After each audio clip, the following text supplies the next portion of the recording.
마가복음 14장 53절에서 65절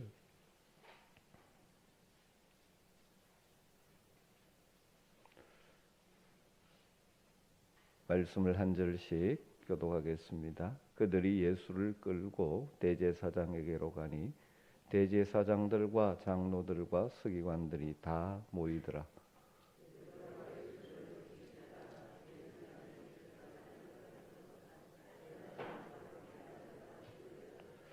대제사장들과 온 공회가 예수를 죽이려고 그를 칠 증거를 찾되 얻지 못하니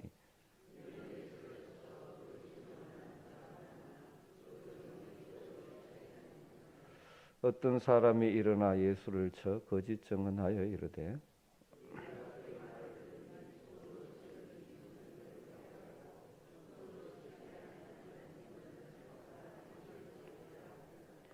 그 증언도 서로 일치하지 않더라.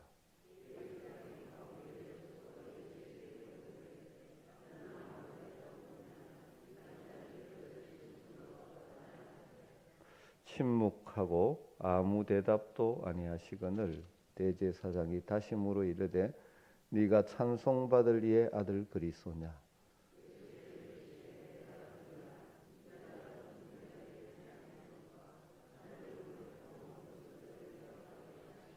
대제사장이 자기 옷을 찢으며 이르되 우리가 어찌 더 증인을 요구하리요?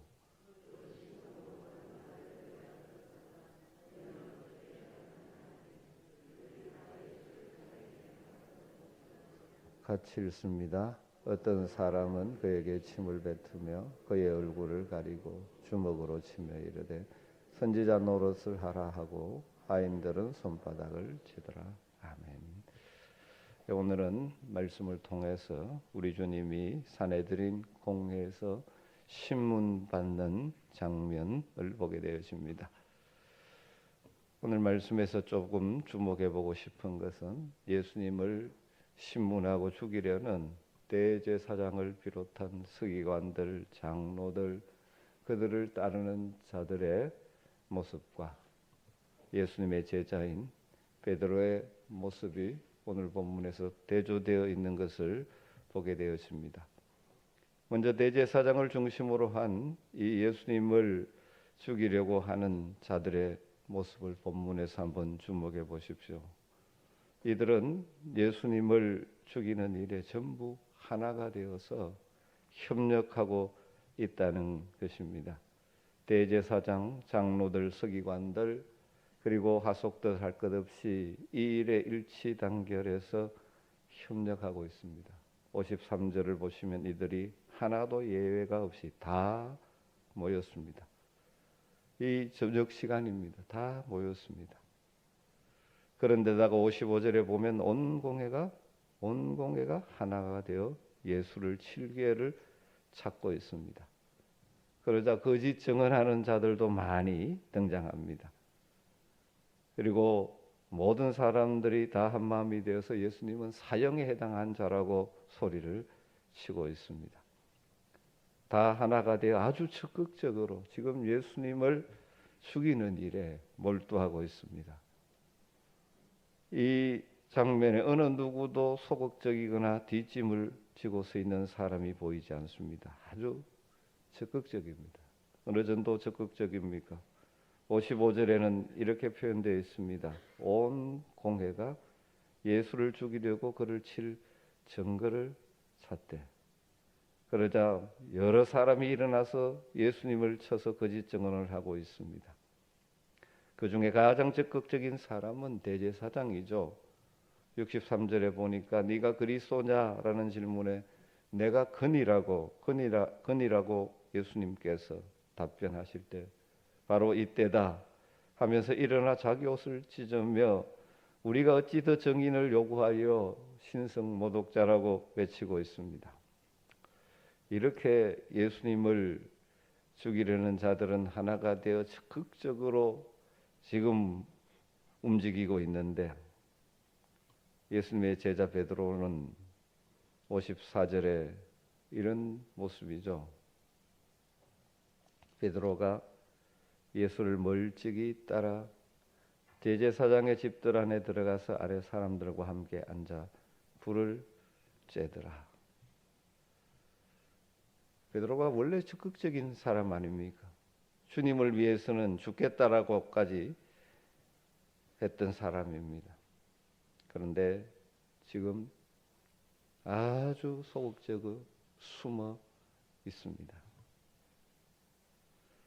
주님 옆을 항상 따라들은 베드로, 예수님의 무슨 질문에든지 가장 먼저 대답했던 베드로, 풍랑이는 바다 위로 걸어오시는 예수님을 보고 만일 주시어던 나를 명하사 무리로 오라소서 외쳤던 베드로, 때로는 너무 적극적이어서 주님께 책망받기도 하지만 주님을 따르는 일에 가장 앞섰던 베드로가 지금은 멀찍이 따라가고 있습니다. 왜 그렇겠습니까? 우리가 잘 짐작할 수 있지 않습니까? 자신이 예수님의 제자임이 드러나지 않게 하기 위해서 멀찍이 따르는 것입니다. 그럴 수밖에 없죠. 지금 분위기가 어떤 분위기입니까? 예수님을 다 잡아 죽이려는 분위기입니다. 금방이라도 죽일 듯한 분위기입니다. 이런 때는 몸조심하는 것이 좋죠. 자신이 예수님의 제자라는 것을 남들이 알아서 자신에게 득이 될 것이 없어 보입니다. 어떻게 보면 아주 지혜로운 처세술이지 않습니까? 그런데 여러분, 문제는 한번 주님을 멀찍이 따르기 시작하면 점점 멀어지고 틈이 생기고 그 틈을 파고드는 존재가 있다는 것이죠. 우리는 이 시대 예수님을 따르는 하나님의 사람들입니다. 그럼에도 불구하고 우리의 상황에 따라, 우리의 주변의 분위기를 따라 이렇게 예수님을 따라가려고 하는 사람들이 종종 있습니다. 예수님을 믿는다고 말은 하는데 주님을 가까이 하지 않고 멀찍이 떨어져서 믿습니다. 자기 나름의 선을 긋죠. 더 가까이 가지도 않고 더 멀어지지 않으려고 하면서 나름의 신앙의 선을 끊고 사는 사람들이 종종 존재합니다. 대개 이런 분들은 신앙생활, 교회 생활하다가 상처받은 경험이 있는 분들이죠. 또 한편 간섭받지 않고 편하게 신앙생활을 하려고 하는 사람들에게 이런 현상이 나타납니다. 멀찍이 이렇게 신앙생활을 하면 상처받지 않을 수 있고 부담이 없을 수는 있습니다. 그러나 알아야 될 것이 있죠. 주님과의 거리가 멀어지면, 벌어지면 그 중간에 끼어드는 것이 많다는 것입니다. 신앙생활을 멀찍이 떨어져 사시기를 원하는 분들, 상처도 부담도 고민도 적을 것 같지만 사실 그렇지 않죠. 사람으로부터 오는 상처로는 안전할 수 있을지 모르지만 하나님으로부터 오는 풍성한 은혜는 경험하지 못할 것입니다. 무엇보다도 사탄이 가만두지 않죠. 그 틈을 노립니다. 하나님과 멀어진 그 사이에 끼어들어 온갖 좋은 것들을 사라지게 만드는 것이죠. 주님 따르는 주의 제자로서 여러분 어떤 상황 속에서도 주님을 가까이 따르는 저와 여러분 되기를 주의 이름으로 축원합니다. 주님과 여러분 사이에 어떤 것이 끼어들지 못하게 하시기 바랍니다. 야고보서 4장 8절에 야고보 사도는 이렇게 말씀했죠. 하나님을 가까이 하라. 그리하면 너희를 가까이 하시리라. 사랑하는 성도 여러분, 이 고난주간 십자가의 길의 장면을 보면서 주님을 따르던 제자 베드로의 모습을 보면서 우리도 이렇게 하기가 너무나 쉬운 존재임을 다시 한번 깨우쳐 주고 있지 않습니까? 우리의 환경, 여건이 어떠하든지 주님을 가까이 하시기를 주의 이름으로 축복합니다. 이렇게 멀찍이 떨어지면 자기를 숨기기가 쉽죠. 이 장면을 한번 상상해 보십시오. 시간은 지금 밤입니다. 많은 사람들이 예수님을 잡아 앞서가고 있습니다. 무리가 몰려 그 뒤를 따라가고 있습니다. 베드로는 그 사람 사이에 섞여 같이 가고 있습니다. 왜 이렇게 합니까? 주님을 따라가기는 해야 되겠는데 자기가 드러나서는 안 될 것 같고 숨기기가 너무나 좋죠. 멀리 떨어져 가는 것의 장점이 무엇입니까? 상황이 안 좋으면 언제든지 숨을 수 있고 모른 채 할 수 있고 변장이 가능하다는 것입니다. 이 시대에 주님의 제자의 길을 걷는다고 하는 분들 가운데도 또 신앙생활 한다는 분들 가운데도 이런 분들이 종종 있습니다. 자기를 드러내기를 원하지 않습니다. 내가 예수를 믿는다는 것, 내가 하나님의 자녀라는 것, 내가 교회에 다닌다는 것, 예수님이 나의 구원자라는 것을 드러내어 말하기를 두려워하고 주저하는 것, 할 수 있으면 믿지 않는 사람들과 같이 살아가는 것처럼 말하는 것. 이 농담처럼 이런 신자를 이순신 신자로 하죠. 나의 죽음을 알리지 마라. 내가 신앙인이라는 것을 드러내지 않으려고 합니다. 그런데 주님 우리에게 무엇을 기대하고 계십니까? 마태복음 5장 16절에 이같이 너희 빛을 사람 앞에 비치게 하여 그들로 너희 착한 행실을 보고 하늘에 계신 너희 아버지께 영광을 돌리게 하라. 삶의 현장에서 우리가 하나님의 자녀임을 우리의 삶을 통하여 빛을 드러내므로 하늘에 계신 하나님께 영광을 돌리는 삶을 살라고 말씀하고 계십니다. 여러분, 숨어있는 신앙은 하나님의 능력의 도구가 되지 못합니다. 그러한 사람의 삶에 하나님이 공급하시는 능력과 풍성함이 있을 수가 없는 것입니다. 멀찍이 따라가던 베드로가 어떻게 했습니까? 아래 사람들과 함께 앉았더라, 이렇게 복음서는 기록하고 있습니다. 어쩌면 그 자리는 베드로가 앉아 있을 자리가 아니죠. 예수님을 멀리하면서 마땅히 있어야 될 그 자리를 지키지 못하는 것입니다. 예수님의 제자가 아닌 척하면서 그들과 섞여 있습니다. 여러분, 시간이 지나면 다 드러나죠.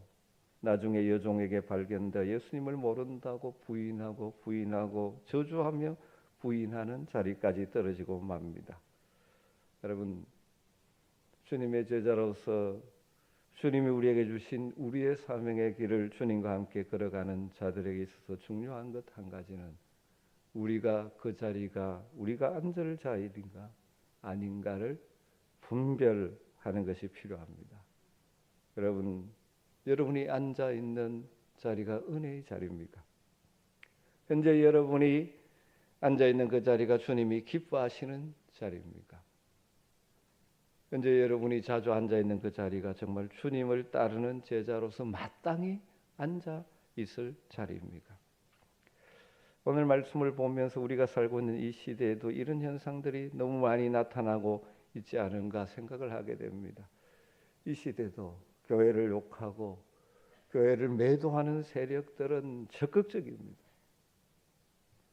심지어 법을 만들어서 그 신앙으로 살아가는 우리의 삶을 제한하려고까지 하고 있고, 여러 가지 인터넷 SNS 통해서 교회를 욕하고 비방하는 세력들은 적극적입니다. 그런데 이 시대 성도들 가운데 정말 믿음으로 자신을 드러내며 세상 가운데 빛과 소금으로 살아가는 적극성을 잃어버리고 있지는 않습니까? 오늘 이 말씀을 통해서 주님을 따르는 제자로서 우리의 삶을 다시 한번 재정비할 수 있으면 좋겠습니다. 주님과 여러분의 거리는 어떻습니까? 주님과 가까운 거리에 있습니까? 현재 여러분이 앉는 그 자리들이 정말 주님의 제자로서 마땅히 갈 수 있고 있을 수 있는 자리입니까? 부활의 주님을 만난 후에 베드로는 어떤 위협 앞에서도 담대하게 복음을 선포하고 제자의 길을 하지 않았습니까? 우리 모두 성령으로 충만해지기를 주의 이름으로 축원합니다. 그래서 담대하게 우리의 삶의 현장에서 우리 주변의 분위기와 환경이 어떠하든지 주님과 가까이, 주님과 함께 걸어갈 수 있는 믿음의 담력이 여러분이 있게 되기를 주의 이름으로 축원합니다. 여러분 신앙생활을 한마디로 정리한다면 주님과 같이 걷기라고 할 수 있습니다. 믿음으로 산다는 것은 어떤 길도 어떤 상황에서도 주님과 같이 걷는 것입니다. 여러분 주님과 같이 걸어가고 계십니까? 혹시라도 주님과의 거리가 지금 멀어져 있지는 않습니까? 날마다 주님과 더 가까이 하며 주님 손 붙들고 주님과 같이 걷는 여러분의 믿음의 걸음이 되시기를 주의 이름으로 축원합니다. 주님과 같이 걸을 때 때로는 어려움도 있을 것입니다. 힘든 상황도 있을 것입니다. 손해보는 것 같을 때도 있을 것입니다. 그러나 그 주님이 우리의 모든 상황 가운데 넉넉히 이기게 해 주실 것입니다. 오늘도 주님과 같이 걷는, 아니 남은 생에 주님과 같이 여러분의 걸어가야 될 인생길, 믿음의 길, 제자의 길을 승리로 채워가시기를 주의 이름으로 축원합니다. 말씀을 붙들고 같이 기도하면 좋겠습니다. 우리 주님 십자가의 길을 가는데 주님의 사랑을 받았던 제자 베드로 여러 가지 주변 환경들 때문에 멀찍이 따라가다가 주님을 배반하는 모습을 우리는 보게 되어집니다.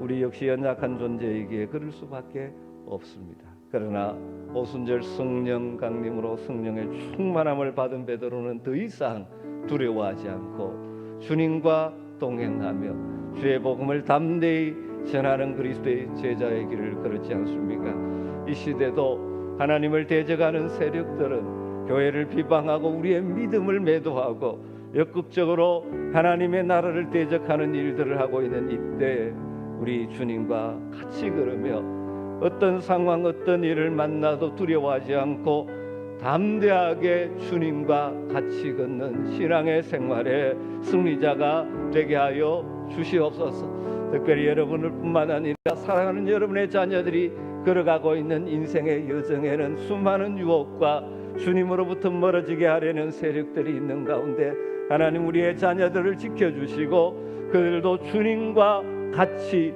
믿음의 길, 사명의 길, 그들의 인생의 길을 걸어가게 하여 주시옵소서. 간절하게 기도하시고 여러분이 가지고 있는 기도 제목을 가지고 계속 기도하시다가 돌아가면 좋겠습니다.